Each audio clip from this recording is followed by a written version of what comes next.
हाँ तो दोस्तों यहाँ पे डिवीज लैब के Q4 के रिजल्ट्स आ गए हैं, तो उसी के बारे में हम इस वीडियो में बात करेंगे और जानेंगे कि अब आपको डिवीज लैब के अंदर इन्वेस्टमेंट करना चाहिए या नहीं। तो चलिए शुरू करते हैं।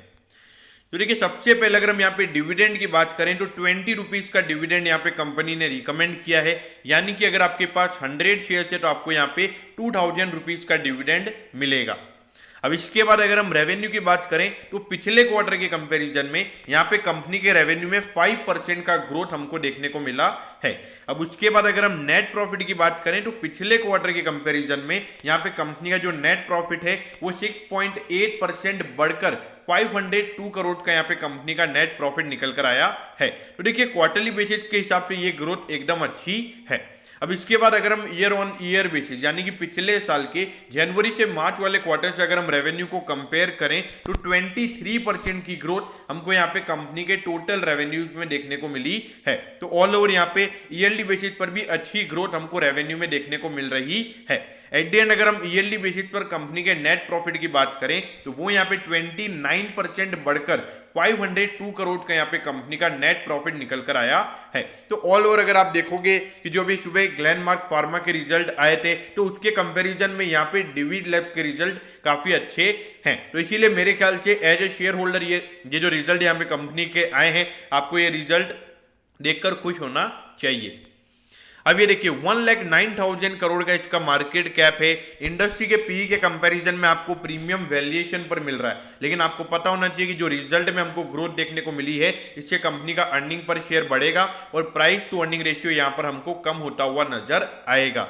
लेकिन हाँ दोस्तों, ये मार्केट लीडर कंपनी है, टॉप 5 फार्मा कंपनीज के अंदर ये कंपनी का नाम आता है। तो अगर देखा जाए तो ये आपको हमेशा प्रीमियम वैल्यूएशन पर ही ट्रेड होती हुई नजर आएगी।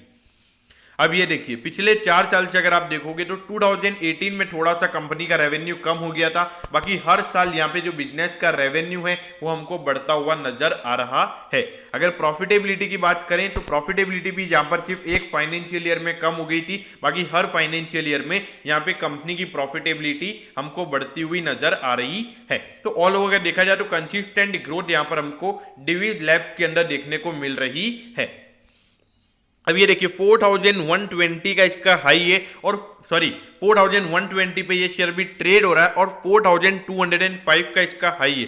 तो अगर आप अभी देखोगे अराउंड सिर्फ 2 से 3% शेयर अभी आपको अपने ऑल टाइम हाई पे डिस्काउंट पे मिल रहा है। तो अब यहाँ पे as a long term investor यहाँ पर आपको क्या करना चाहिए?